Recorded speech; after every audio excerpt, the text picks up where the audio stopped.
Welcome back, Zaltanna, to the Lucky Die. Previously, Zaltanna considered her empty purse and decided to get a temp job. After a lackluster breakfast, the group decided to briefly pursue their own goals and to regroup in a couple of days to dismantle the damage that Dayton left behind. Zaltanna decides to find the remaining ribbons for the final task and get ready for the War Council. Will tailor-made be open? What kind of deal are they open to? And how hard will working as a tailor be? I guess we're about to find out. Welcome back to the Lucky Die.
You find yourself, Zaltanna, standing outside of the tailor shop. It's called Tailor-Made, and you can see from standing outside that the wares inside are everything from very elegant suits and robes, magical or not, and you can also see that it's filled with generic everyday wear, like your cooking wear or your farming wear. It has the range. You can see inside that it is pretty well lit. You can see that there is a man standing behind the counter. You can see a younger boy standing next to him, and they're both just kind of talking to each other. You know, like when you walk in and you see that two people behind the register are just like nattering away to each other, like they're not actually working, they're doing nothing. This is what you kind of see from the outside. Otherwise, there's no one else inside.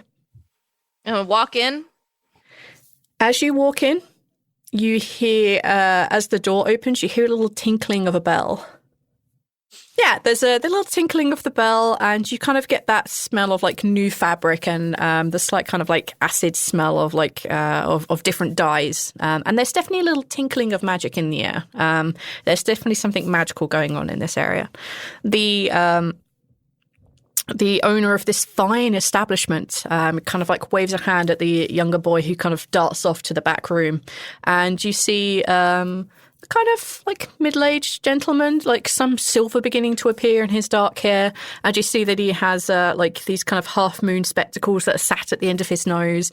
And he's wearing what looks like a very fine robe. And he has like the tape measure hung around his neck. And he kind of he looks at you and he nods. I assume you're the tailor of Tailor-Made. I am indeed. Come on in. What can we do you for? Yeah, so I need some ribbons, but I haven't got any money, so I figured I'd offer to work in exchange for the ribbons. Ah. Well, we... All right. What's your... Do you have an experience? I'm not exactly looking for a new apprentice right now, and you don't look like you're in the line for becoming a tailor's apprentice. No offense. No, not really. Let's see. I have experience being strong. I have experience delivering things. I can fix things. I used to build houses and shit sometimes. Really good at beating people up, but I can't imagine that a tailor has a ton of, need for that. No, I'm not exactly in the need of a debt recovery agency, since I attempt to ensure that my customers can pay for their wares ahead of time or have an established line of credit. Anyway, oh wait, could I open a line of credit on Prince Laffian? Prince Laffian. Datherdeer. Let me. let me go check with my mother. Hang on. And you see him like turn around, and he too disappears into the back of the shop. And you hear this woman kind of like, you hear this woman talking with him. You can't really hear what they're talking about. Could you make a perception roll if you want to try and overhear? I do. We've been roll 20. Fuck me. I do. And also trying to figure out how I'm going to prove that I know Laffy. Because I can't call him. So, like... He's already gone to Belegbood, like, so you would probably know that. Yeah, he's gone to Belegbood. Oh, I know. I could grab Caden. He's trustworthy. He's like a policeman almost. Yeah, he's like the guard chief now. So yeah, I guess you could go and find him if more line of credit is required. Again, can you prove to this guy that I know Lafayette so I can open a line of credit in his name? Don't ask me why. Okay, what am I doing? Perception, if you want to try and overhear what the owner of the shop is speaking with his mother about. Perception. I got an 8 and everything. Yeah, you hear mumbling. It's not much more than that, I'm afraid. Coming back out after a few moments, you see this woman. She's a fair bit shorter than her son. She has lots of growing hair, and she also has like these half moon spectacles. Not quite the same, but they're on like the rope that you put around the back of your neck so you can like take them off without losing them. And she too has like, you know, she clearly has been working in the back, and her hands have different thimbles and such like over it. And she says, sorry, my love. What's your name? Who are you? Zaltanna Thunderheart. Zaltanna Thunderheart. Are you by any chance Adette's wife? I am. Otis, for goodness sake, of course you can let this lovely young woman work in here. Any wife of Odette's. Please. I'm not entirely sure that we have any house building for you. I'm awfully sorry about that. But, I mean, have you ever worked in customer service before? Casey's soul groans in agony, and Zaltanna says... As does everybody else. Zaltanna says, no, I've never done it. It sounds fun. It is awfully easy. Now, Otis, you set her up with whatever it is that she needs, and then... a bit later, you and I will talk. I'd love to get to know Odette's wife. Oh, yeah, absolutely. Thank you. What's your name, ma'am? Gaia. My name is Gaia. She, like, walks over and she kind of, like, holds a hand out to you. I will shake Gaia's hand. She shakes your hand in return. Her hand is, like, quite cold. Maybe it's just because it's beginning to, like, be like really cold and snowy outside. You're not really sure, but she's a little bit colder to your touch than you'd expect. She kind of gives you a smile. It looks like she's appraising you up and down. You probably might want to take the armour off, though, in customer service. It can be a little overbearing when you're in such a fine establishment like this. What is it exactly that you're after? She kind of puts an arm around your shoulder and like leads you behind the till. You can see Otis is every time to open his mouth, and his mother just like shoos him away.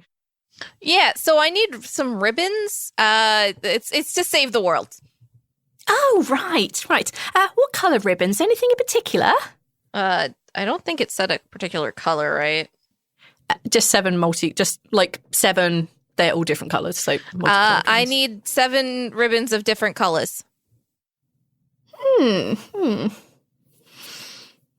yes. Do you need any saving the world? Do you need any magical enchantments or anything like that on them? It's not something I do regularly, but something we could arrange. Yes. Oh my God. Yes, that would be awesome. Okay. Tell you what, leave that with me, Mrs. Thunderheart, and I'll get back to you. Please, to the till. Otis, come here and help. Just stop staying. It's such a lazy oaf. I'm very sorry. If you need anything, I'll be in the back. And she kind of like tootles off, and Otis comes back over just like, oh my God, why did I do this?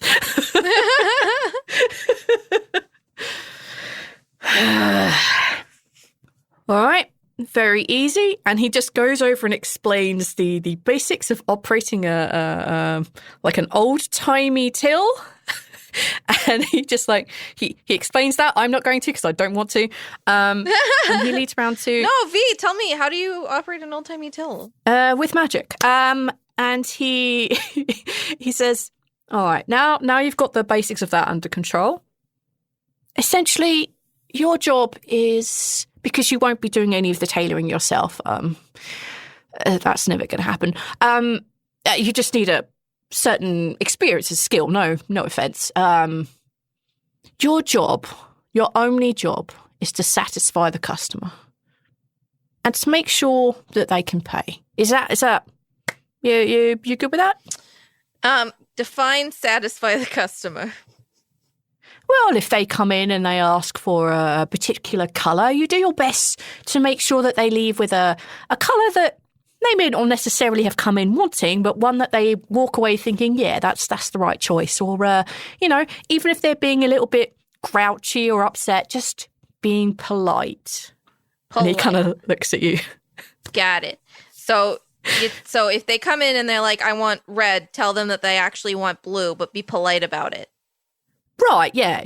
I mean, we have reds, but yes, you get the gist. Tell them that they're more of a fiery summer or an autumn than a straight up winter. Damn, I hope I'm nailing the seasons. I don't know anything about fashion. This may be the worst choice I've ever made. Zaltanna looks incredibly confused, but she nods. Great. I love it. Look, there's someone coming in now. How about I'll stay here just to shadow you, make sure you're doing all right, and then I'll leave you to it so that me, the apprentice, and my mother can get on with creating more badges for a peddler and such like. And you hear the little dinging of a bell, and you see this. Thank you. You see this kind of like youngish woman walking in, and she has a basket under one arm, and she's covered in soot, and she has like these long sleeves that she's wearing. She's like really big biceps, and she has her hair like tied back and under a bandana. And she walks up, she puts the basket on, she looks at Otis, who just shrugs and points at you.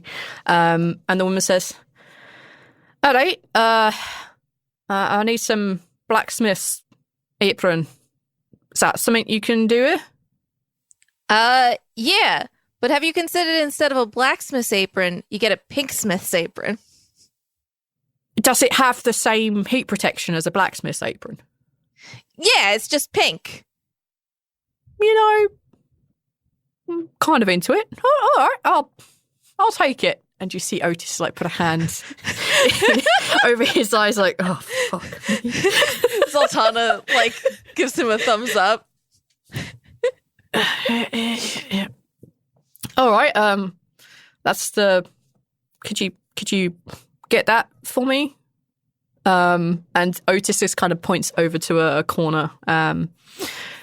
Sorry, and Otis he kind of points to the back room and he says, "Well, at this point, if you're going to be special creating something like this, sorry, I made it laugh. You usually need to go to the back room so you can speak to Mother Gaia, so that she can whip something up quick like that. So, you just go to the back and make sure you keep an eye on the customer at the same time. I'll stay here. I'll man the fort, and you go back there and you go get a pink smith's apron." And he just oh my god. Zaltanna smiles and gives him a thumbs up and walks to the back. You walk into the back room, and the workshop is actually much bigger than the shop that you're just in, and it smells really strong of dyes in here. Could you make a perception check for me? 17. On a 17, you also get that kind of metallic smell, I guess. It's really faint, but it's there. You also notice that in this large workshop area there's clearly a couple of different stations set up. One where the apprentice is cutting different strips, and he's obviously learning how to do something. And you can see that there's quite a lot of sharp objects around him and lots of different types of materials. You can see that Gaia is off to one side and she's kind of sewing something by hand. You can see obviously that there are signs of magic about her, which are kind of been hidden behind the sleeves that he had unrolled. And you also notice that there are these kind of shelves and shelves at the edge of the room. On your 17, you notice one is filled with odd things, things that wouldn't really belong in a tailor shop. Like there are clearly what looks like blacksmithing tools in certain places. There are magical tomes. You can just feel them. You can feel the magic coming from those books. And you notice that the bookcases, it doesn't quite match the rest of them. It's trying to, but it's just, there's something a little out about this. That's what you notice when you walk in. Miss Gaia? Oh, yes. Okay, I'm doing really good so far. I think your son will attest to that. So this lady came in and she asked for a blacksmith apron, and just like could you put your finger there? Just put your finger there. Thank you. Yeah. So, and your son told me that when someone comes in and asks for a color, I should tell them a different color. So I told her a pink one.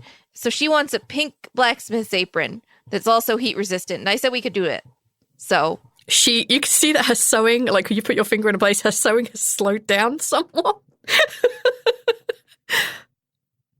Yes, we can do that. That's something that we will probably take. Let's say maybe an hour to create. I can start working on that now. No problem. You can tell her the cost is heat resistance. I'd just say 1 gold. You can tell her it's 1 gold. It's in a good form after all. Okay, you take your finger off. Thank you very much. Yeah. Tell her 1 hour, and everything will be ready for her. Okay, perfect. Zaltanna walks back out and goes, okay, so it's going to be 1 hour and the price is going to be 1 gold. Make a persuasion roll. 18. All right, you got yourself a deal. You can see the woman reaches into her basket. She pulls out a small pouch and she puts the gold on the coin. She says, I'll be back in an hour then. Awesome. See you then. I never thought about that. You can see that she's like, yeah. She likes the idea of like being a little bit more feminine at the blacksmith. She's very happy with this. I just came out of nowhere because my brain was like, Zaltanna is definitely going to... She knows what a blacksmith's apron is, but she also heard a color and she's like, okay, it's go time. I was trained for this. Tell her a different color. Perfect. Instructions unclear. Otis standing. Otis smiles and he kind of like claps you on the back and says, all right then, you continue at this, you hold down the fort, and we'll go work on those bandages in the back. Okay. If you want to learn a little bit and you want to, I assume you're strong enough just to rip cloth into strands, right? Oh yeah, absolutely. Give me a minute, I can find a use for your strength. And he disappears in the back and you hear again like the three of them talking, and he comes back with like this big piece of like just like really thin cloth that you would recognize you maybe using bandages and such like, and it's kind of this really dark blue color, and he just puts that on in front of you. He's like, all right, about my hand's width, or a bunch of strips of those, just keep going until you're through the whole thing. Done. She starts ripping them. He goes in the back, and it's like it is a huge pile of cloth, and it does take you a time, and you do get into like that good rhythm of like pulling those perfect strips off of the cloth. Probably about 10 minutes later, you're like a good way through this cloth, and you see Otis and Gaia and the younger kid. They kind of like all come out of the back room together, and they seem to have their overcoats on, and they have like these hats on, and they're obviously about to put their gloves on. And Gaia says, we're just going to pop out for a moment. Mind the store, will only be 5 minutes. We shouldn't be all that long. We're just going to go pick up some red dye. We're making resistant bandages, something to help with healing, and they all need to be color-coded. So we're just going to go to the dye, and you stay here and mind the shop. Make sure nobody robs us. Oh, nobody's going to try to rob you when I'm here. Or if they do, they're going to regret it. Just, for no particular reason, how much damage is it okay for me to do in the shop if somebody does try to rob you? Just hypothetically. You see Otis kind of look up as he's thinking, and he looks back at you and he says, less than the value of the object they're trying to steal. Okay, well, I guess that means I'm going to have to do math in my head while I beat them up, but I'll try. Just consider that every every swing of your fist is 5 silver, and every swing of a weapon is a gold, and every time you break a mannequin, that's 20 gold. How about that? That's so much math, but okay. You've got it. You're doing fine. No. I just don't like doing math in my head. I'm the goddess of vengeance, not the goddess of numbers. Wait. Oh, yes, of course. It is wife, goddess of vengeance, right? Well, we'll be back soon. And with that, like the three of them, as they open the door and you hear the bell going off, this blast of cold air comes in and all the snow. You okay? And all the snow. And then they close the door and you see the three of them like head off down the street. Is there anything you want to do before I interrupt you with a client? Nope. Are you going to continue ripping the cloth into strips? Yeah. Great. It's probably 10, 15 minutes before anything happens. Could I get you to roll a perception check, please? Oh boy, and I'm so good at those too. Okay. So good. 8. Okay, nothing note happens as you're ripping the cloth. You feel this kind of like... You feel this buzz of magical energy in the air, the same as you get near anybody who has a deity that resides with them or they have great magic. You feel that kind of buzz in the air. And then the bell goes at the entry to the shop. Ding-a-ling-a-ling. Thank you. You see this elderly man. He's this elderly halfling, and he's leaning on this kind of cane. And he has like this top hat on, which is like covered in snow because it's really snowy out now. And he has this like black cape on, and he has like a walking cane, which is wood with like silver embellishments on it. And he appears to be wearing like this kind of like red tie, just to bring everything together. And it takes him a moment to come into the store, and he closes the door behind him with a wave of his hand. And it's very obvious from the wave of the hand that he has magic as the door closes behind him. Hi. How can I help you? Yes, I require, if you do magical robes and equipment here, do you not? Well, I don't, but Miss Gaia does. Miss Gaia being? The owner does. I'm just a cashier. Mm-hmm. And your name would be? Anna, right. I am in the market for an empty cloak. Aren't all cloaks empty unless you're in them? He like tucks his head and he shakes his head. No, dear. And he puts both hands on his cane and he kind of like looks up at you. He says, No, my dear. An empty cloak. It's a magical item. Oh, okay. Yeah. Well, they'll be back soon. Do you have a specific color you want, or like? Oh, wait. Let me check and see if they have that. Actually, they probably have stock.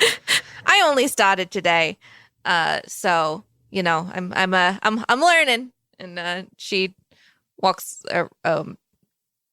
Is there stock in the front, or is it all in the back? There's a good amount of stock in the front. Again, like from the window, you could see that there were definitely magic items here. You could see it was definitely like everyday wear and everything in between. But yeah, I mean, there is stock at the back. You know that there is like a front of like the front of house, the shop part. There is like a stock list underneath where the till is. And it has like a list, like a really long list of items that they have in the front and a really long list of items they have hidden in the back. So I'm going to take a look at that thing. Yeah, you pull out this huge tome and you can put it on the thing so you can read through it. Could I get you to roll an investigation check? Oh, boy. 14. It takes you a while to get through like the front portion of it, and you're looking like empty cloak, empty cloak, empty cloak, and you're just seeing cloak this, cloak that, cloak of resistance, cloak of magic fire, cloak of cooking, cloak of like this, that, and the other, cloak of many languages. Like you see like these different cloaks listed, and there's just so many of them, and none of them say empty. There's so many of them, Casey. It's like pages, and you're going through them just like, no, no, no. And you hear the gentleman just like rap his cane on the floor, like, any luck? It seems like we don't have any currently in stock. I am happy to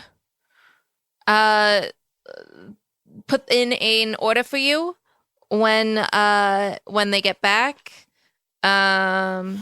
I'm going to look. Well, I require one now, Miss Anna. And I was reliably informed that Tailor-Made would have such items even if hidden in the back. Or are you incapable of reading a stock list? No, I'm very capable of reading a stock list, sir. The stock list says that we don't have any empty cloaks right now. Well, perhaps you could go check, just in case your inventory list there doesn't have it listed. You got it. No. In her head, she's like, be polite, be polite, be polite, be polite, be polite, be polite.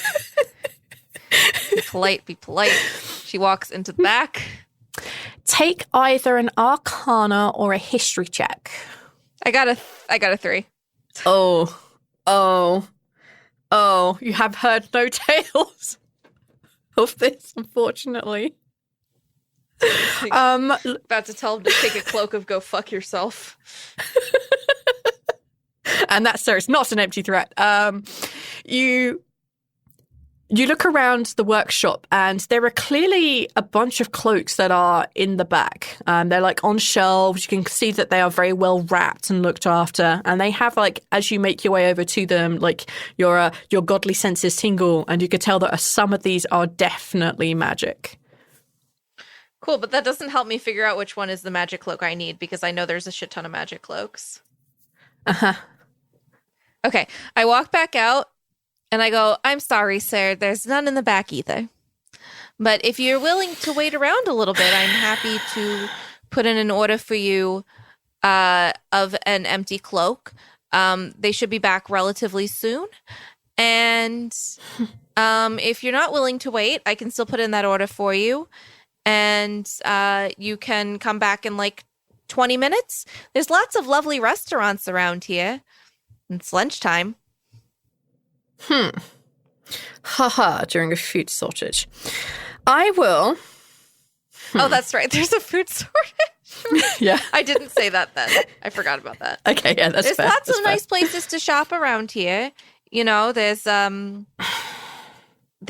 aroma shop. There's Carson's. Ugh. I want to deal with Carson's. Honestly, fair. I will wait 10 minutes, and whilst I'm waiting, you will ring up this order. Sure. Happily. And you see that he looks around, he's leaning on his cane, and he's like, anywhere for me to sit whilst you carry about with your business. Is there anywhere for him to sit? There's like a couple of stalls, I guess, behind you, and there'd be chairs and such like in the workshop, but they are definitely not halfling sized. I mean, the stalls might be. The chairs definitely not. Are they too big or too small? They'd be too tall for him. The stalls would probably be okay though. Would a stool be okay, sir? Fine. I thought it was a fine establishment. Goodness. And like, yeah, he begrudgingly sits on the stool. I'm gonna do a quick check of like the price list. Mm-hmm. Do I see what the price for a cloak is? Yeah, like most kind of magical cloaks are somewhere like 200-300 gold, something like that. The really exotic ones probably knocking you back like 800 gold. I like the What's the really clever example? The Cloak of the Montebac, I think it's called, the one that allows you to tell it or do Dimension Door. Like, that's 800 gold because that's like a really powerful spell-based one. How powerful is this cloak? I don't think you'd know because you did quite poorly on your history check. Cool. In that case, I'm charging him 800 gold for it. 850. 50 extra gold as a toll for being a dickwad.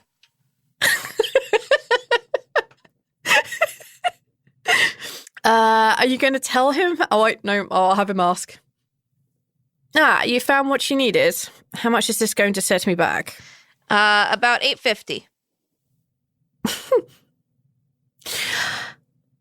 I counter with 600 gold. I counter with 700. 650, and I'll go no higher. Deal. It is. I was going to make an insight check, but I don't think you need to. His face clearly screams he's just made a killing. As he. But there is. Hold on. Okay. But there is a 100 gold. There is a 150 gold service fee. A service fee? Mm-hmm. For what? For the time it's going to take to sew you one. Clearly. So me one. Do you have any idea what this is, child?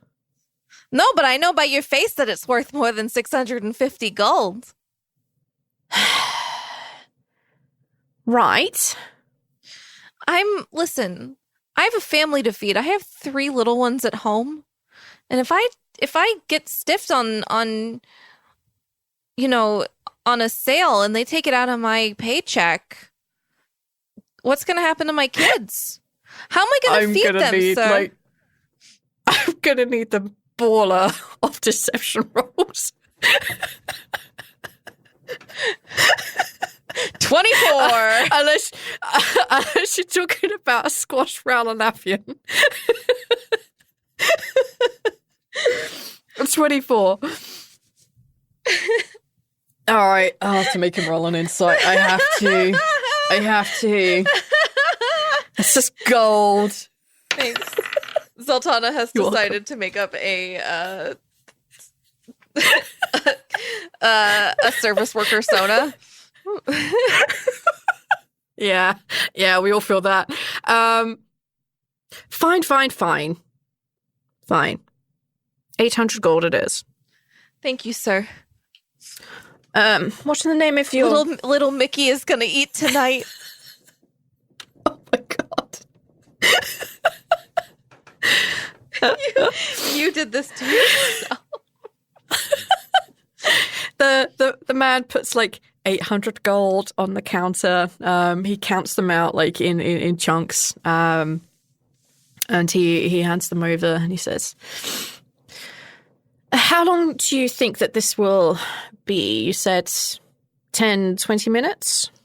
I said for them to get back and then probably like another 20 for her to make it. I come back in like half an hour, in like an hour. Fine, I'll return in 1 hour and I expect the empty cloak to be here. Or I will take back that $150 gold service charge you just tacked on. Sorry. For the sake of... Sorry, sir, no refunds.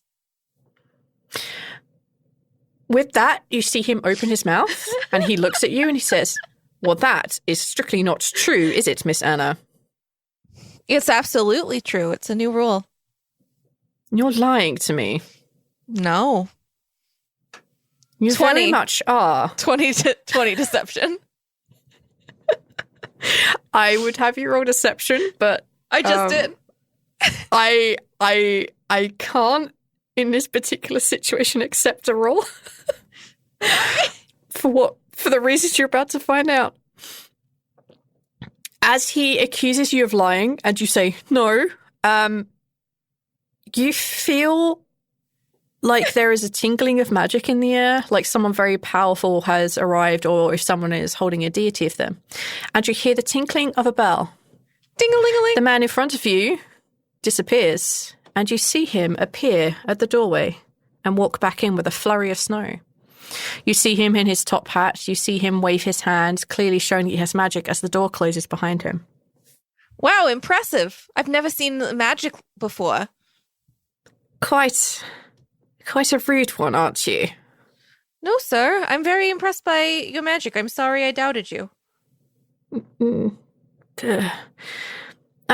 Whatever. I'm looking for an empty cloak. I heard through some contacts of mine that this is the establishment to be. Hold the phone. I'm going to look down. Is the money still there? No, it's gone.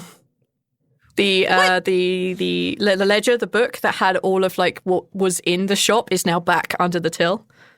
What the heck just happened? I just entered.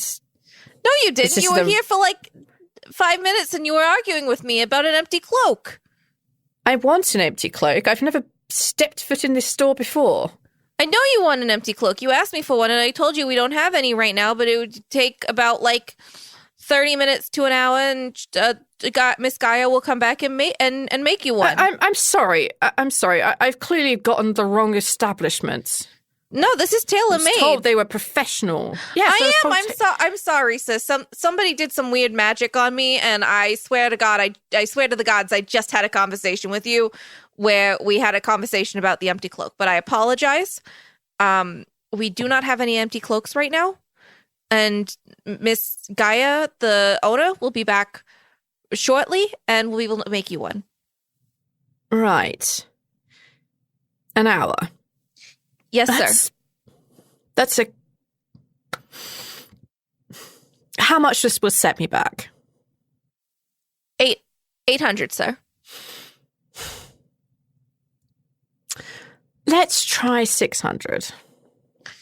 I'm sorry, sir. I can't accept any less than 800. Worth a shot, I guess. And he kind of like reaches into like his pouch and he again, in exactly the same way that he laid out 800 gold before, he does it exactly the same way on the top. And he says, okay, that is 800 gold. You say 1 hour? Yes, sir. Okay. Do you need to take my name for the order or anything? Yes, please, sir. Galbathorpe. Galbathorpe. Yes. Okay. Okay, Mr. Galbathorpe, we will see you in an hour. I expect to see my cloak. 1 hour. Yes, sir. And with that, he turns on his heel. He just kind of like shakes his head like, what the fuck just happened? Uses magic to open the door and you feel that you hear the tinkling of the bell and you see the flurry of snow coming inside. And he steps out onto the street and the door closes behind him. What the fuck just happened? 10 minutes pass. 20 minutes pass. Oh, God, don't tell me she hasn't 30. come back yet. 40 minutes pass. Before that, I'm going back into the back to, once 30 minutes pass, I'm going back into the back to search for a cloak of emptiness because I don't know that there's not actually one back there. I just know I couldn't find one before. So I'm going to go see if I can find one because I don't want to deal with whatever this guy's fucking deal is. I'm not having it. I'm not about it. He's doing magic. And if I can't find one, I'm putting up a closed sign out for lunch. And I am hiding in the back until she gets back. Because I don't want to deal with this shit. This is not my fucking deal. This is fucking Laughman's shit, not mine. I don't want anything to fucking do with this guy. Because I'm gonna end up having to fight this man, and I'm gonna ruin this woman's shop. I don't want it. You walk into the workshop, and it looks exactly as it did before, but minus the apprentice and minus Miss Gaia. Yeah, you see everything it was before. You see that there is like the stand that has like many different types of magical robes and cloaks, for example, like very nicely wrapped up. You see the various shelves around. What you want to do? What do you want to do is try and find this cloak? I don't fucking know. I'm gonna look, I guess. I have 30 minutes. Okay. Make an investigation or a perception check for me. 8. You head over to where the cloaks are, As you kind of like run your hands on them, like your nice god senses tingling that there is clearly some magics here. And you put your hand on like each of them, and some of them feel more magic than others. And you kind of like put your hand on one, and it just has this like, thanks to your paladin senses, just has this very uncomfortable aura around it. You look around and you see that there are a couple of books that clearly have like written in them like instructions on how to make various things, and rather than just pulling something potentially dangerous off the shelf, you look at some of these things that are written in common, and one of them talks about there being this like empty cloak, and it's in fact like this kind of sentient creature that has interwoven itself with material, and that it has this kind of like dark purplish color, and it has like the same texture as velvet, and as you kind of look over at where you were with the cloaks, you know that the one that had that very uncomfortable feeling to it was the one that it had a purplish tinge to it and was made of that kind of like velvety material. But on your 8, was it that you had? Yeah. It's right on the line. And as you kind of like figure out this is definitely the one, you hear the tinkling of the bell behind you. Ding-a-ling-a-ling. Perfect. I'm going to grab it and walk out to the front. As you grab this. Wait. Is there anything in the back? Like, are there gloves I can use really quickly? 100%. Yes. I'm going to grab some gloves first, and then I'm going to grab it with the gloves on because I don't know what's going on, and I don't trust magic weirdness like that. Damn it! Yes, you put some good gloves on. Remembering back to old days, you find these very thick gloves, which provide some insulation between you and a magical object, and you pull this like purplish cloak. I hear Balance's voice in my head when I have a moment in my head. I'm about to go grab it, and I in my head I hear, Balance, I made fire. And I go, nope. And nope, that's not gonna be me. Yeah, we're not doing that today. And I grab the gloves and I grab the cloak. Yep. You're able to grab the cloak, and the cloak is like, it's wrapped. You can still see like the ends of it, but it is well wrapped. And you take it away from the shelf, and you walk over to where like the counter is, and you see that the old man is kind of there, and he's like leaning on his stick, and he looks at you. That is my empty cloak, yes? Yes, sir. Wonderful. If you could pass it down here, and he reaches up like one old gnarled hand to receive it. You sure you want to touch that with your hands? Of course. Why would I not? Okay, and she gives him the empty cloak. He reaches up and he grabs the cloak, and you see the cloak just immediately, as soon as his hand like touches like the velvet of the hood, it kind of like pulls itself instantly out from the wrappings itself, and it kind of like flows up and wraps around the old man, replacing his top hat and his cloak. And you see that he suddenly becomes like much younger in appearance. You see his back becomes a little bit taller. And he's probably about, maybe a couple of inches taller than Squash now. And so he stands up and he drops his cane to the floor, and he kind of rolls his shoulders back, and he nods and he says, very nice, very nice. Purple though. Do you have anything else? No, sir. Unfortunately, this is the only one we have. But I'm happy to give you feedback to Miss Gaia about the color. And perhaps if you come back in maybe like a while, we'll have, when she has some time to make some more, there will be a different color empty cloaks. But for right now, this is all we've got, sir. But it looks dashing on you. You're really a winter. Well, thank you. Thank you. Yes, you know what? I'll give it a try. And if I like it, I may come back and drop a tip off. Yes, I think this would do rather nicely. And he looks at his arms, and he kind of like steps over his cane, and he walks towards the exit, and he waves his hand, and the door like flows open. You see this flurry of wind coming in and the snow, and you notice that it's a lot darker outside than it should be, and he closes the door behind him. You hear the tinkling of the bells. Ding-a-ling-a-ling. Huh. Okay. Can't wait to tell Balance I sold whatever that was to whoever that guy was. You know what? No, I'm not going to tell him. I'm not going to tell him. That's probably nothing to worry about, right? Yeah, whatever. It should be fine. It should be okay. It should be fine. About 10 minutes, 20 minutes, 30 minutes, almost an hour. Did that girl come before back anything for her else pink happens. thing? For her pink? Nope. This old man put me in a time thing. I'm not about this. What are you talking about? Okay, old man. I'll give you back your 150 fucking gold. Get me out of this time fucking thing.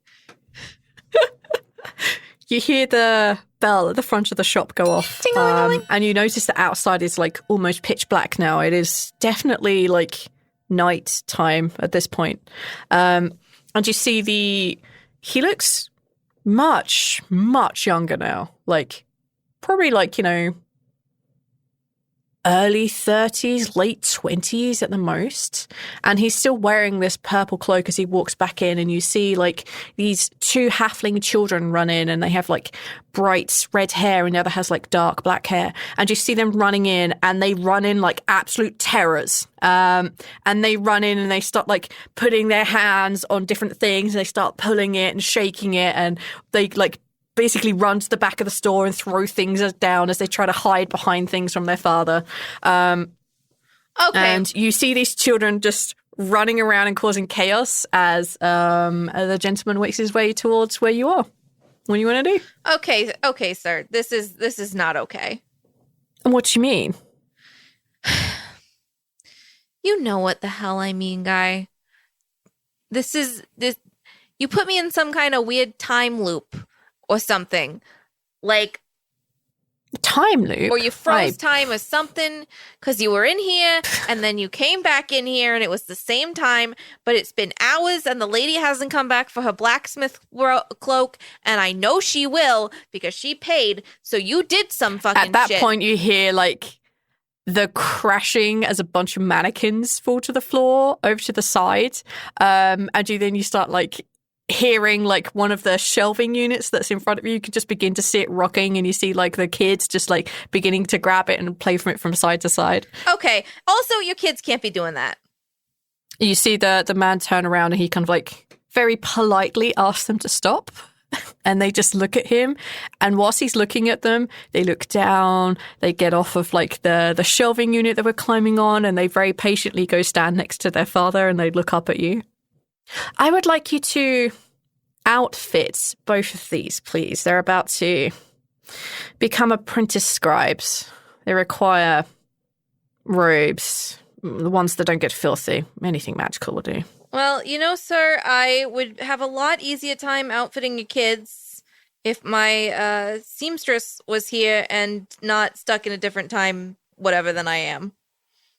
Again, talking about this time loop, I have no idea what you're talking about. Just find them any sort of robes, some sort of magical. You must have some sort of dirt-resistant clothing for children here, just as a standard, clearly. Yeah, sure. I'm going to go look for some clothing, and I'm like, I'm never going to get this fucking guy. As soon as you like begin to go look, are you going to look in the ledger? Are you going to go look around the store? I'm going to look in the ledger first. Yeah, you kind of open it up, and almost at the very beginning section, you can see that, yeah, there are like some like basic like children's robes that have a little bit of dirt resistant on them, enough for kids to be kids or whatever. And yeah, you can tell that there's a row of them at the back, but they're underneath the crashed mannequins. You can see that there are like the kids' like handprints all around them. But yeah, they're definitely there. If you want to tell your kids to pick up the mannequins that they dropped, I am happy to get you the robes you require because they are under those mannequins. They're too big for me to lift. Well, it's never too early to start, gaining some strength. And it's never too early to learn that when you make a mess, you have to clean it up. You see the little girl, she like clasps her hands together. She like holds her shoulders close and she looks down and looks back up at you with like big eyes. And she says, would you be able to help me? I'll pick them up if you can come help us pick up the mannequin. Sure, I can help you. But just so you know, this is what, you can't just go into nice people's shops and start throwing stuff around. You know, people got to make a living. And, you, sir, it's that mannequin over there. And she, again, like, she points and you see that her brother, who looks roughly the same age as her, just kind of like, he definitely has like a smile. He's trying to be like the angel face, but not pulling it off wonderfully well. Uh-huh. Yep, I see the mannequin. All right, you ready? You start lifting and I'll help you. Uh-huh. And then you just get covered in a cloak as the boy just throws one over you, and you hear them both like running away from you and start like causing more chaos. Sir, I am not going to be able to serve you and your children if you can't keep them, if you can't keep them from doing things like this.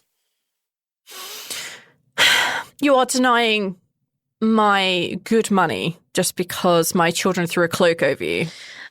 Well, you're not really watching them. I demand to see this seamstress. I don't even believe she's real at this point. Sure.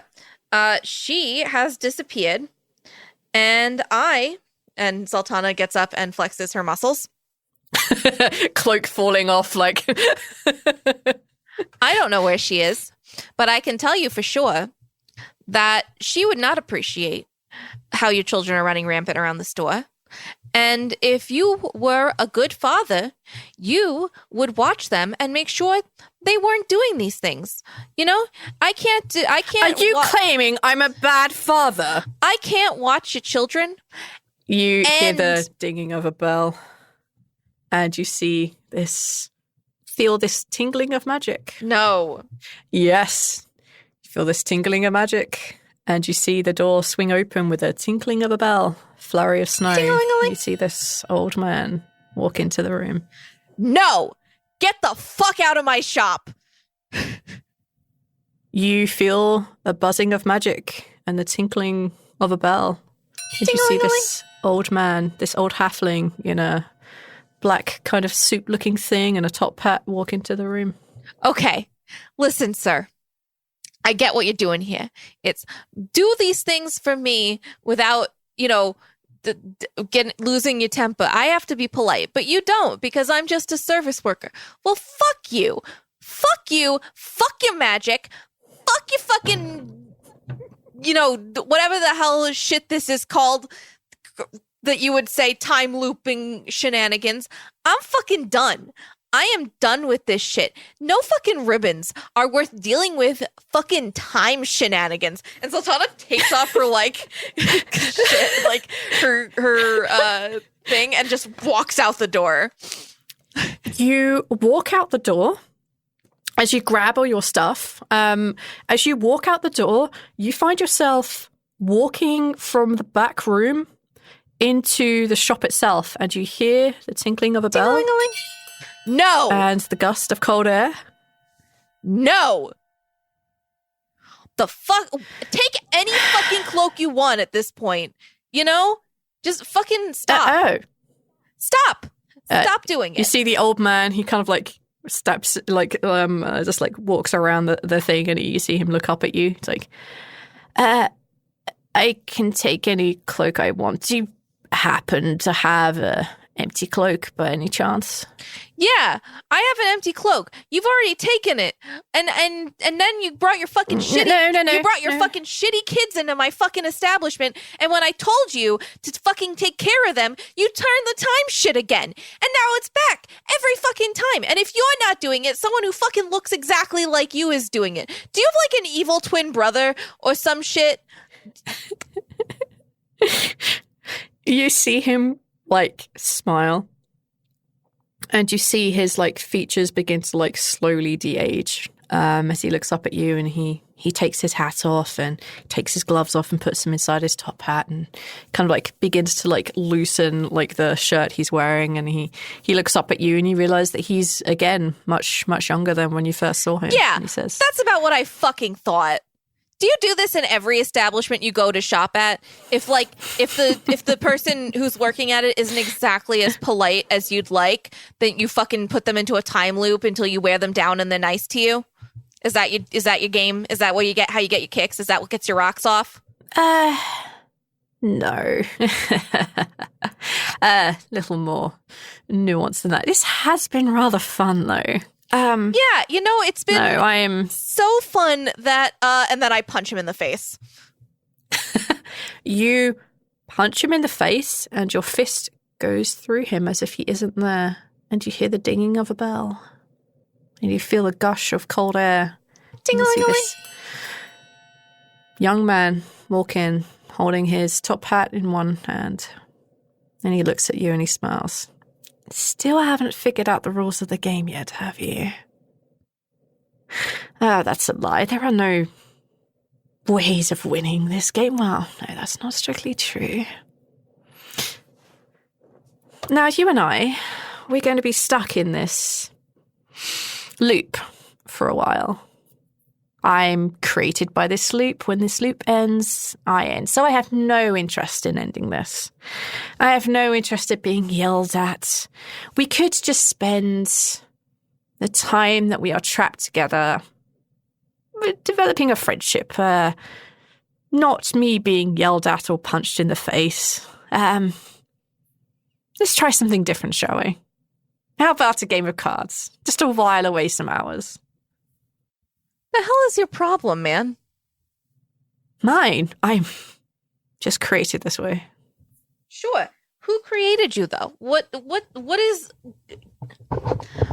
on God's green earth did I do that upsets, like, all I did? Did I yell at you eventually? Yes. But the thing that started this is that I tried to get you to stop me stiffing me of money. God forbid that I try to make sure that the job I just got gets the amount of money that it's worth, because Miss Gaia is super, super nice, And then the second time, it's because you're bratty. Is she, though? Super nice. I thought so. She seemed really nice. Seems like she's a follower of my wife, maybe. Oh, sure, of course. And he kind of like walks around, and he kind of steps up onto the stool and like pulls himself to sit up on the counter, so he's a bit more of a even eye level with you, I guess. I'm really tired, man. I take a seat, and he pats the counter next to him. She sits down. How about this time round we don't yell? And he kind of pulls a pack of cards out and starts dealing you in for Go Fish. You see, Miss Gaia isn't exactly the nicest. Oh, God. Did she do this? Is this her? Her, Otis. I don't know about the boy. I feel like there's a boy, a younger one. Yeah, why, I can't though? be sure. I only get glimpses. Why? Well, what because purpose? you're you. So, because I'm the wife of Odette, or because I'm a goddess, or what? Yes. Both. The latter. Both. Does she, like, hate my wife, or? No, just existence overall. And he, like, plays a few cards down. She hates existence, is what you're just saying to me. Just to make sure I've got this correct. She and Otis, it's like I can hear them chanting and talking in the back of my mind as I figure out this thing. They're trying to keep you separate from the world for whatever reason. Well, that is not a good idea on their part. No. But they've managed a day so far. which means I've been alive for a day, which has been nice. Place a few cards down. I know that you don't want to die, so you don't want me to stop the thing. However, if I don't stop the thing and get out, then the whole world dies. Which sounds conceited, but it's real life. Keeping you here, entertained, distracted is unfortunately what I'm literally made for. Well, sir, you're not keeping me entertained. I'm enjoying this Go Fish game. That's a spectacular move there. Thank you. I'm very good at Go Fish, actually. Speaking of which, you got any threes? No, Go Fish. So if I can't punch you. No. You can't tell me to go fuck myself or get too rude with me. So every time I get angry at you, it just resets the time loop. Angry, violent, lie. Yes. Oh, if I lie. So if I'm polite... No, I didn't catch the first one. If I'm polite and I only tell the truth, I can get out of here, maybe? Honestly, I don't know. I don't know.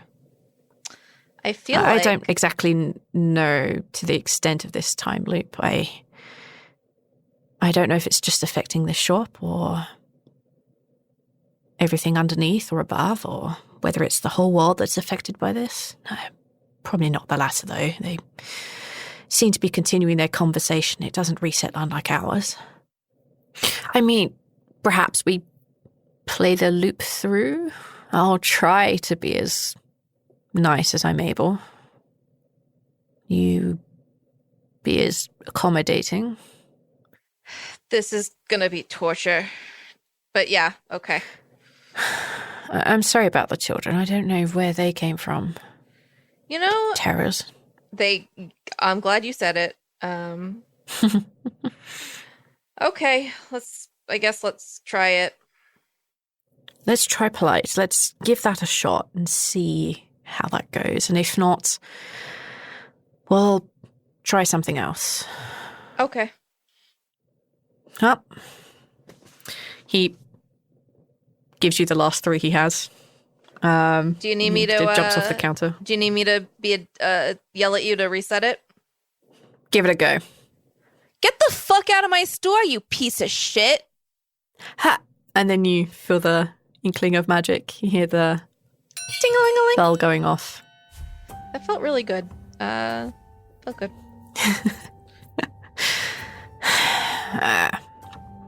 Hello.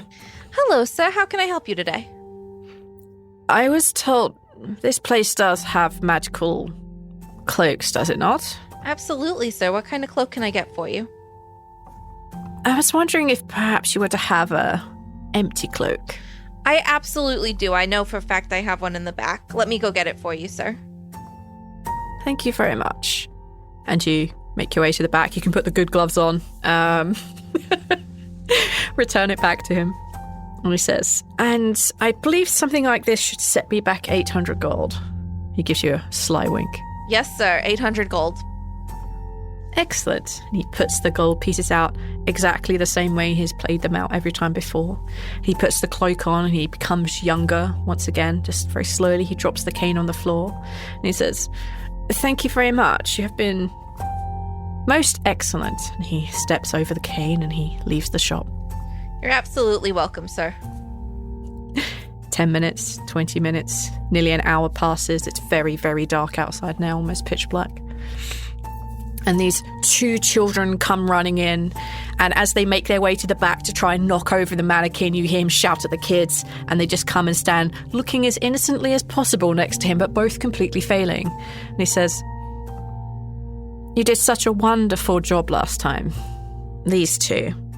They're going to become apprentice scribes or something. They require robes that don't get dirty. Oh, we do have those, and look at you. Your children are so cute. Let me go grab them for you. Any preference on color? Not at all. I'm gonna go to where the I know the cloaks are. And I'm going to grab 2 cloaks. Yep. You're able to definitely grab like 2 things that would fit the kids, and they put them on, and he's like, Stay. How much would this set me back? I'm gonna go look at the price list. You can make up a price. 100 gold for the 2 of them. Let's try 80. And then you see him wince. He's like, damn it, I'm trying. How about 85? Done. And he has a smile like, yeah, he knows he's onto a winner. He pays out 85 gold. And he clicks his fingers, and the 2 children run over to him as they're about to start climbing shelves again. And once again, they leave. He comes back again much, much later, and he looks to be much, much, much younger now, probably in like his like early teens sort of thing. And the cloak doesn't quite fit him as it once used to. And he says, this cloak. And he takes it off, and he lays it on the counter. It doesn't stay. It begins to like move around, and it sits itself up. And it kind of, you can tell by the way it's moving its shoulders that it's looking around. And he says, I'm done with this cloak. Oh. How much will you give me for it? I feel like 600 is a good price. I feel like 700 is more appropriate. And he's like gritting his teeth. As you can tell, he's trying to overcome some internal urge. 650? 675. Done. Oh, thank goodness. You very easily and happily hand over the gold, and he smiles and he bows and he makes his way out of the shop. There is what you feel is a magical aura, like someone with a deity or someone who's very powerful in magic, just prickle at the edge of your tense senses. You hear the bell going off and the door swings open, but the ringing of the bell itself doesn't seem to stop. It's like it's perpetually ringing and it's continually echoing. And the entire room itself just in an instant goes completely dark, as if all the lights have gone out, as if all the candles and any illumination have gone. The cloak that was sitting in front of you is now completely vanished. You can tell that there is a cold wind and piles of snow all around you. What do you want to do? Miss Gaia, where are you? Roll a perception check.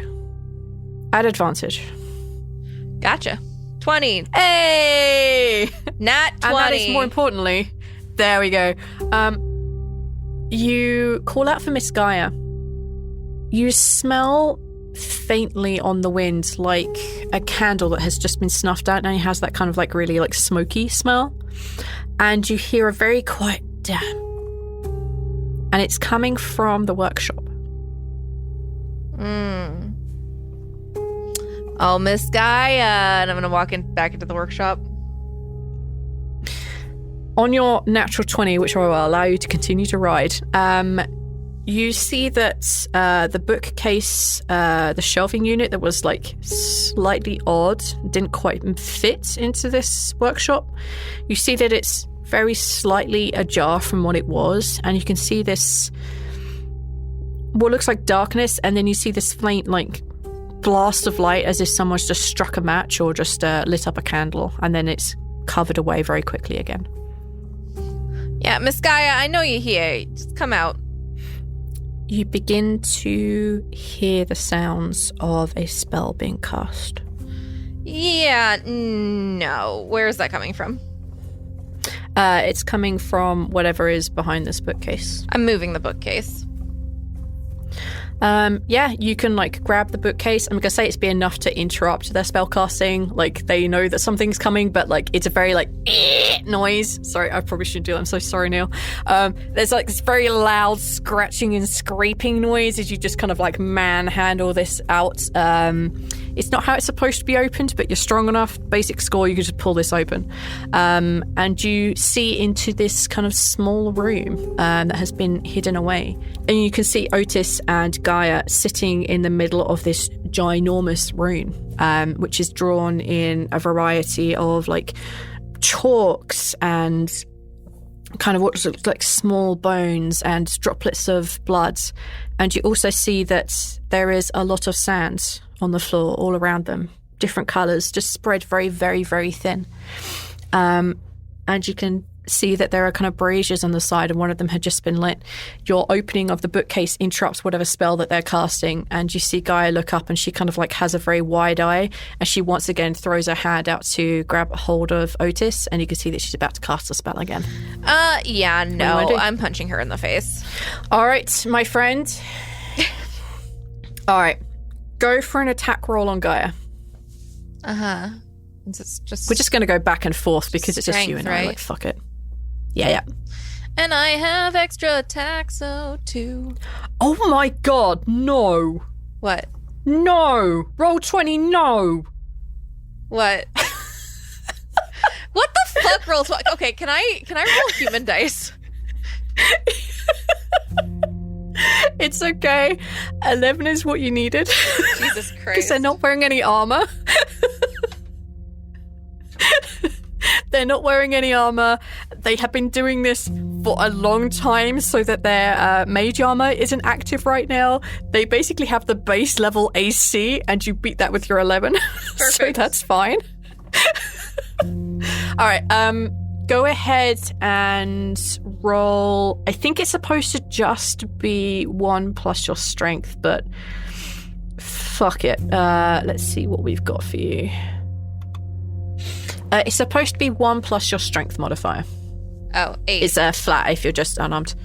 8. Yeah. Holy shit. Okay. You clock her straight in the nose, and she kind of like falls back. She lets go of Otis's arm, and she throws her hands over her nose. Otis is going to... Oh man, what's he gonna do? He's gonna fucking back off.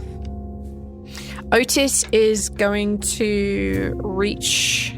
Yeah, Otis is basically just going to, like, scarper backwards and just try and put himself between you and Gaia. You don't have to kill us. And you see, again, he's backing up and he's trying to shield as much of Gaia as he can. No, I don't have to. But, if you put me in a fucking time loop again, I will take great pleasure in it. Do you know what I'm the goddess of? Are you aware? Yeah. Yeah, you're almost the goddess of bloody vengeance. And he kind of like looks like he's trying to provoke you as he continues to back up and push his mum behind. And you're almost not gonna die. Funny how that works. Why? Great, well, I can promise you that we're never going to put you in a time loop again. I promise you that. Sure. Why'd you do it the first time, though? What did you think you were going to gain out of that? Isn't it obvious? And she kind of like, you can see Gaia like pop her head behind where Otis's shoulder is, but he's hiding enough of her and she's quite short compared to him that you kind of only really see one of her eyes. And she says, the goddess of bloody vengeance.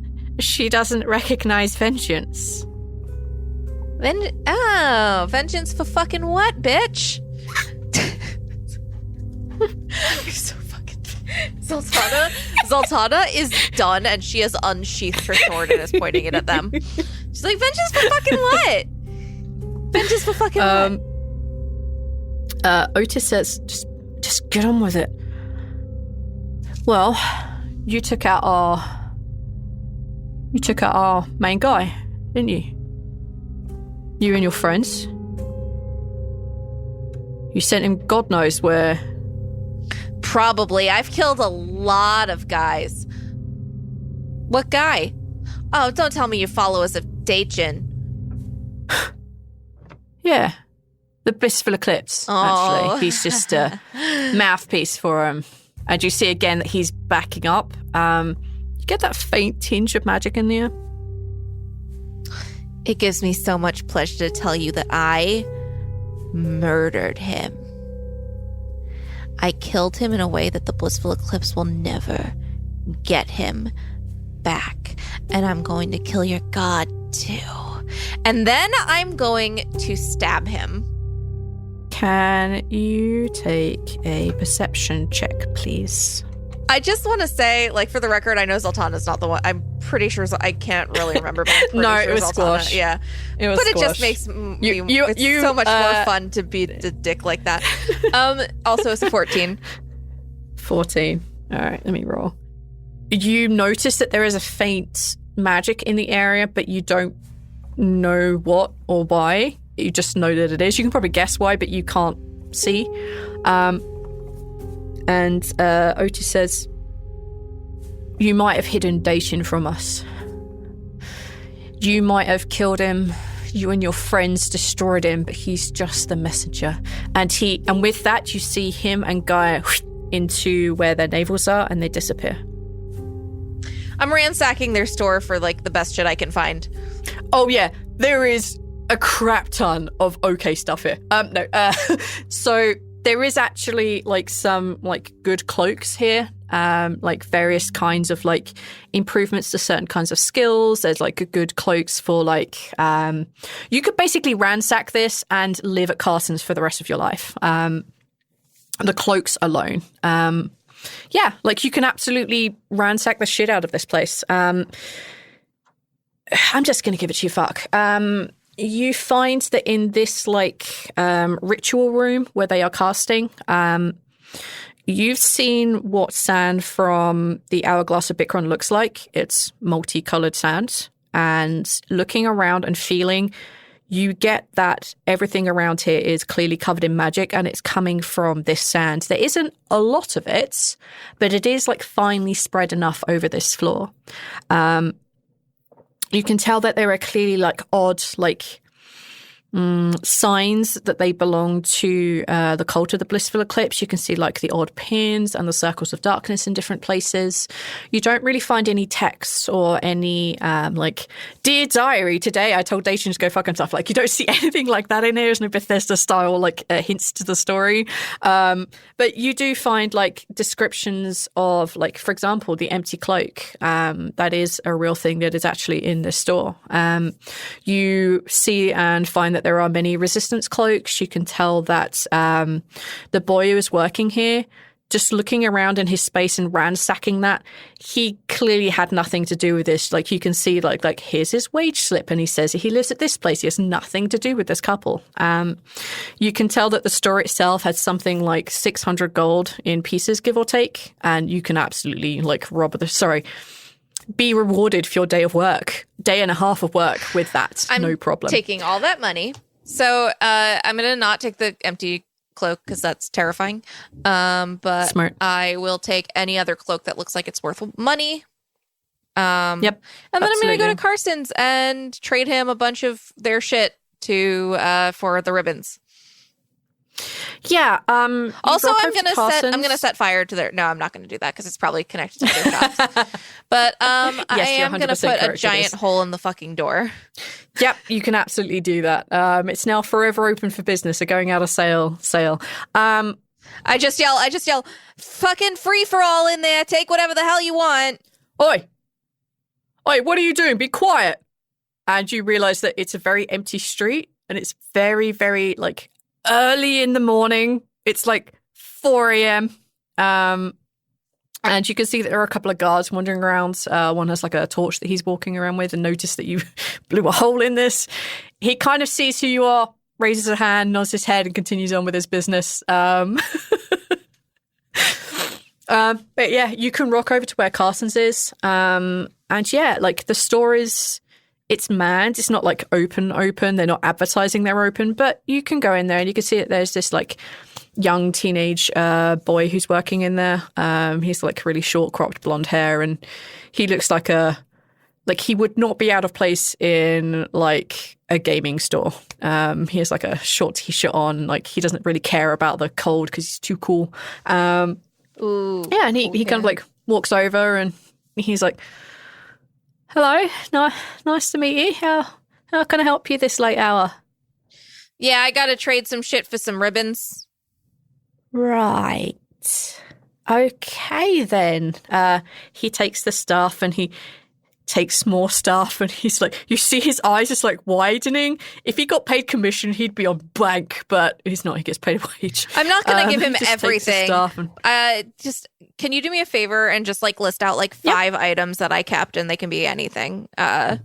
I'll tell you what, you and we will figure out what 5 items you want to keep afterwards, like with text chat, because then we can go through and look up at magical items and figure out what it is that you'd want to keep. Like we can probably do that. Yeah. Otherwise, I've got to try and figure out what it is without looking at anything. I'm like, oh, fuck me. We can get stuff that you would want or stuff that you might think the others would find useful. Yeah. So he takes the things and he looks at them and he's like, okay, then. These need to be 7 ribbons of different colors with magic. Coming right up, your bloodiness. And he does like kind of like arms out, head bowed sort of thing. And he comes back and they're like, he comes back with like 7 different coloured ribbons and they're about, a metre each, give or take. They are definitely long enough to create a good circle around you and weave together. He says, all right, your bloodiness. Also, you got any like rudimentary swords? Yeah, of course. I'll take 1 rudimentary sword too. Okay, so I'm trying to find my sheet to figure out what the fuck I was going to give you. Hang on. I closed my notes. I'm like, why did I do that? Yeah, of course. What kind of sword are you looking for? Great sword, bastard sword, falchion, whatever kind scimitar, of sword would be best rapier. for a monk to learn to use. A monk? Yeah. Well, they traditionally, I think, use staves, but I've heard of monks who use sickles. Yeah, then one of those. Okay. He goes in the back and he comes back with these 2 sickles. The blades are like a really dark grey. They're not black, but they're really dark grey. And you can see that they're wrapped in this kind of like pale leather, or where the hand grips are. Mm-hmm. And he puts them out and there's a pair of them. And he says, these are basic magical sickles, your bloodiness. Help you hit a little bit harder or slice a little bit harder in this case. Help you with the actual attack angle. And on a good day, they'll impart some damage, shall we say, some necromantic energies. They're the sickles of Calorie, please. We can give those as an exchange. They're very good to practice with. Beautiful. Thank you. You're welcome. As for the ribbons, your bloodiness, and he comes back with like many coloured ribbons, way more than 7, like a proper rainbow's worth. I only need 7. I just thought you'd want to choose your own colours, and I can impart some very basic resistances onto them, your bloodiness. We can do cold, acid, bludgeoning, fire. One of each color in the rainbow, please. Yep. There we go. Red, there are exactly 7 colors in the rainbow. I checked. I counted on my fingers. Red and yellow and pink and green, purple and orange and blue. You get those. Oh my God, I'm such a child. I've never heard that before, but I liked it. Really? Yeah. It's what I was taught as a nursery school kid, like before even like school, nursery, that's what we learned. He lays the 7 colours out and he sings this cute little song that goes with it so he gets the right colours. And he lays them out and he says, yeah, I can put whatever resistances that you want on them. Acid, bludgeoning, cold, fire, force, lightning, necrotic, piercing, poison, psychic, radiant, slashing, and thunder. I tell him whatever resistances I would need. I don't remember, so. You don't have to pick any. They just had to be magical enough to work. One of each. One of each. Okay, let's see how many of these we actually have, because I think I have more than 7. Okay, apparently there's 13 types of damage in D&D. You know. Fuck. I don't know. Piercing, acid, fire, cold, poison, thunder, psychic. All right, then. You negotiate which you want assigned to which colour. And probably 7 minutes later, he hands them to you. He's put them in a kind of like a wreath. He's put them in like... He's braided them in such a way that they are all like closely linked to one another, and he just like puts them across your arm. He says, "Is there a... It will take me a little while to appraise these, and I'll have to... There are some things here that I can recognise, but I don't know the value of, I'm afraid, my lady. So, if you wouldn't mind checking in on a day when Mr. Carson is back, there's more than enough here to cover almost anything magical that you'd want. If you check back in with Mr. Carson in a couple of days, I'm sure he'd be happy to give you a final price for the account." Perfect. Is there anything else I can do for you? No. There's a shop down the street called TaylorMade. There's a lot of cool stuff in there. It's all up for grabs because the people who own it were members of the Blissful Eclipse and they disappeared. So go take whatever the fuck you want. And, you know, like if you really want to, you can use it for like Target. You can use their shop for Target practice. So just a little tip for you. And then Zaltanna like just walks out. She's so fucking tired and done. You see his eyes go completely wide. He's like, what the fuck? Yeah. You step out of Carson's, and I'm assuming you're going to go find some rest. Yes, please.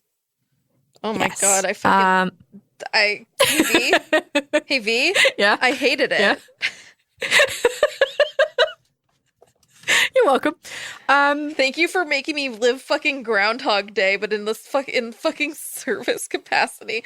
It was I the know. worst. This was the worst It's a genuine thing nightmare. that's ever happened to me. This occurred to me 4 days ago. I'm like, this is a great idea. Yeah, you managed to rest up. You have your ribbons. You have a fair amount of 600 gold in your person. Is there anything that you think Zaltanna might want to do before I interrupt you with anyone else? No, she has done what felt like she needed to do. I'm good. Okay. In that case, like the day passes fairly peacefully. Some people come and ask you occasionally to help them move stuff. Trempel is trying to move some like very heavy items from one side of his major circle to another and trying to like build stuff. So he kind of comes down and finds you because he knows you're around. And you're the strongest person he knows, with no exceptions. And he asks for your help to like move stuff around in the major circle. And it's probably just about like an hour or two after sundown when you're considering like, should I go to sleep? Should I try and find someone to talk to? What are my plans for tomorrow? Dinner was terrible. Having blueberry goodberry was not the greatest taste today. You get kind of a voice kind of shout in the back of your head through the ring that you have, and it is Lafian's voice. And he says, Zaltanna, where you want us to meet you? Ding-a-ling-a-ling-a-ling. No, I'm only joking. First, I need to say thank you to Casey for going through this ridiculous one-shot with me. I've had this weird little one-shot idea for a really long time, and this seemed like the perfect time to deliver that kind of weird little story and scenario, and Casey was an absolute champion going through this. You absolutely have to send love to Casey, because we were both, although we were laughing our ass off, this was so stressful for both of us. Go send Casey some love. This was an amazing episode, so thank you, Casey, for living in Groundhog Day with me. I want to say a huge thank you to one of our newer patrons, Jennifer Skinner. Thank you so much for supporting the show and actually all of the shows we do here at Blighthouse. So we really do appreciate that. And talking about patrons, I also actually, it's been a long time since I've needed to do this, but I also actually need to thank various patrons for the names that appeared in this episode. Cookieface127 gave us Gaia, Mead gave us Otis, and Thirsty, go fuck yourself, I love you, brother, Galthrobop. I refuse to repeat that. I know I mispronounced that, but fuck you. No, you know I love you. So yeah, like part of being a patron, apart from supporting the shows, is that depending on the tiers you're on, you can put names in, and that's exactly what happened in this episode. So genuinely, thank you three specifically, but thank all of you patrons who've helped us out. If you didn't know, other than actually being on various podcatchers, we're also on YouTube. So if you like to have your listening done on YouTube because it's easier, go right ahead. You can just search Blighthouse Pods or search The Lucky Die and you'll find us on there as well. You're going to hear an ad for Billowing Hilltop, who are still incredibly going strong, the same as we are. Their show's really good. Listen to the ad, and if you like it, go over and give them a listen. All right, thanks for listening and see you next time. Bye. We're going to give it another go. It's a bit more zing. A bit of zing. Zing. Yeah. Ready? Hello. With a hello. No. Hello. Wait till I get through the whole thing. Ready? Hello with a Billowing Hilltop. Hello. Oh dear. Waiting to get through the whole thing. No. I mean, I thought that was the whole thing. The whole thing is hello with a Billowing Hilltop. Okay, that's the whole thing. Yeah? Okay. That was right. That pretty much sums up the show. But if you want to find out any more, you can visit us at www.billowinghilltop. Is it com? Does anybody know? .org. Is it? It's .com. What do we do? What do we play? There's monsters. Does anybody remember? Walking around. I don't know. And we will be delighted if you were to join us around our table as we play Dungeons. Is it 5th edition? Hello? Yeah, we think so. Yeah. Yes. We play Dungeons and Dragons. Sorry, that was me. What was that noise in the background? There will be noises in the background as we play Dungeons and Dragons 5th edition through the classic Paizo adventure path, The Age of Worms. You can expect this. Quite a bit of this. I'm completely lost. This. This. I've got a bugbear in my underpants. And one of these. Oh dear. We're on Apple Podcasts, and we're on Spotify, and we're on TuneIn, and you can find us on Twitter, and you can find us on Facebook. And we hope you join us. Thanks very much.